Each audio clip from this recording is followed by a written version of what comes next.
What is happening, everyone? Hope you're having a fantastic day. Today, I just want to reflect a little bit. So about 10 days ago, I turned 50, half a century old. So thank you for all of those that reached out in social media and wished me a happy birthday. Tried to get back to thanking each and every one of you. Means a lot to me to take time out of your day to wish me a happy birthday. But obviously 50 is a pretty significant number.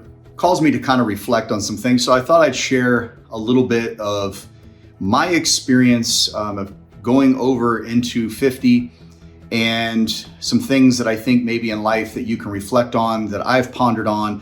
And obviously there's no importance of order here. These are just things that resonated with me over kind of reflecting on the last 50 years of my life. And, it's interesting because, obviously it's just an age. I feel like you feel as old as you want to feel. I don't feel like I'm 50 years old. And I think, when we were younger, in the 20s and 30s, we thought, 50, that's old, or 60, that's old. And obviously as you get there and you crest over into those ages, you begin to reflect back on your life and you learn from all of your mistakes and all your shortcomings, and you look forward to the future. And so just wanted to share my opinion or my thoughts, I guess, about some things that kind of leaped out at me in my life, and wanted to share those with you that I thought would be important. I've got a list here that I'm going to read from, but I think it's very important as I turn 50 years old that you keep your brain and your body healthy and active as much as you possibly can. And that, again, if you can go to the gym, great. If you guys have heard me talk about this, but I think it's vitally important. I've seen, older folks, grandparents, things like that, they get to that age where they just become sedentary, and, you feel like those are the times when things really start to go downhill. And it's my opinion that if you continue to move it and use it, you won't lose it, type of thing. So, and it's not necessary for you to go to the gym and pound out a bunch of weight and all that, but just move. Take a yoga class. Instead of watching social media every day, read a book. Keep your brain sharp. I think these are all vitally important. Obviously, take supplements. Eat healthy as best as you can. You want to enjoy life. You want to keep your stress levels down. So these are all things that I think are important. On the number one point is keep that brain active, keep your body active. Keep healthy, eat healthy. These are just things that I think I've put, pretty darn close to the top of my list of importance in life. Because again, I look at this and say, I'm 50 years old. I'm a half a century old. If I live to be 100 years old, I've lived half my life. No one knows the future. No one's promised tomorrow. So, I can only hope. But if I do make it to 100, I really would like to be active and have quality of life. So, and I think those things are important to do.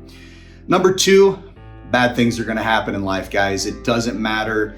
Bad things are going to happen. So is good things as well. But it's not what happens to you, it's how you react to them. And, for us to think and have some sort of delusionment that we're going to go through life where something that is disruptive to us is not going to happen.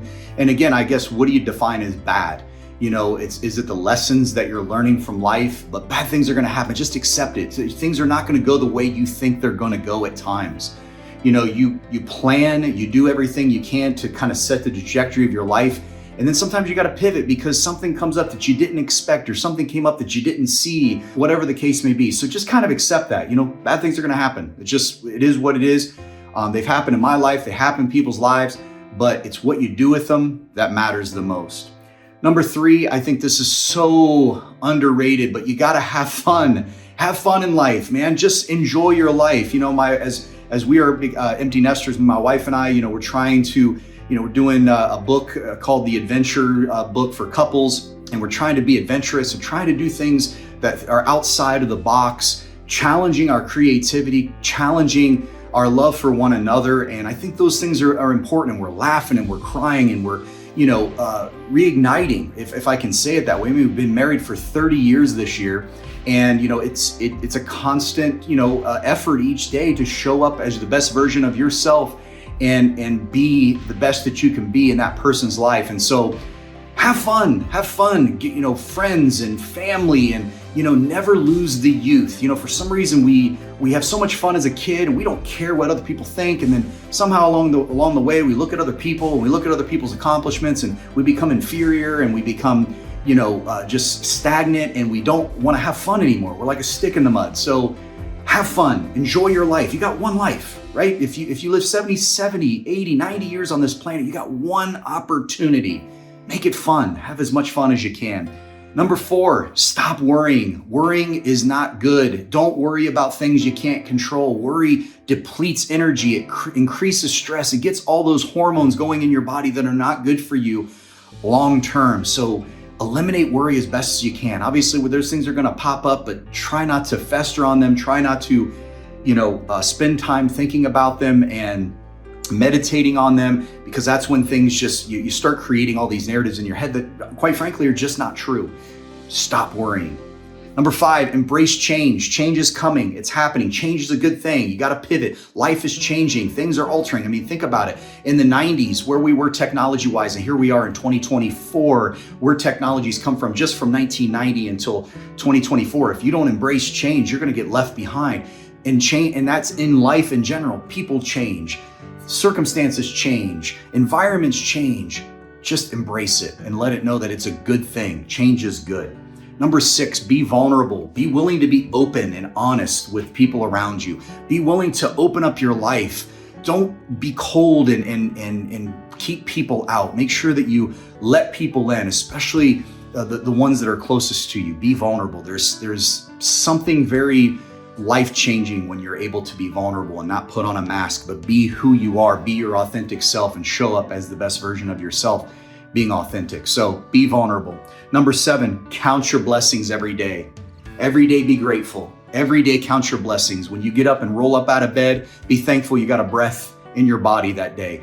Be grateful for your health. Be grateful for your eyesight. Be grateful for your career, your job, for your family, for your home, for your car, because we all know that this is a big world and there's people out there that don't have nearly what we have. Count your blessings. Be grateful.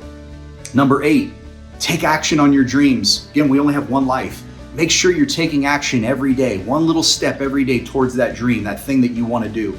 If you got a job, a dead-end job that you don't really like, but you're working on your side hustle, and you're working on that dream, keep working on it. Keep taking that time, keep pressing every day, because eventually that dream is going to explode and it's going to come to fruition in your life if you make sure you take action.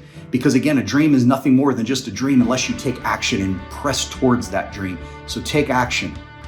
Number 9, everyone doesn't have to like you and vice versa. That's a big one. You don't have to please everybody, and everyone doesn't have to please you. Somebody may not like you, and that's okay. You may not like someone else. That's perfectly fine. It is not our obligation to make sure that everyone likes us and we like everybody.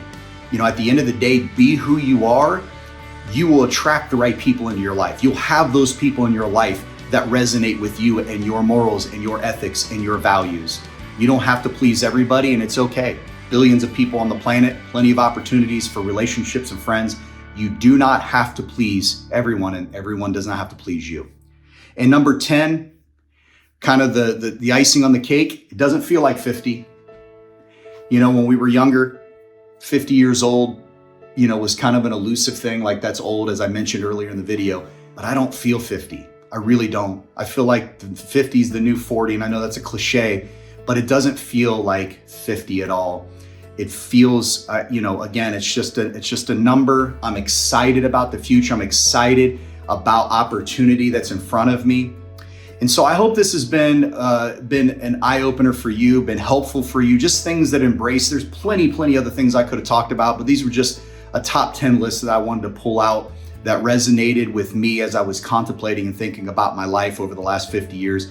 I'm very thankful for you. I'm very thankful for the opportunity to share these things with you. And I hope it's been life-changing and has even planted a seed with you. So with that being said, have a great rest of your day, and bye for now.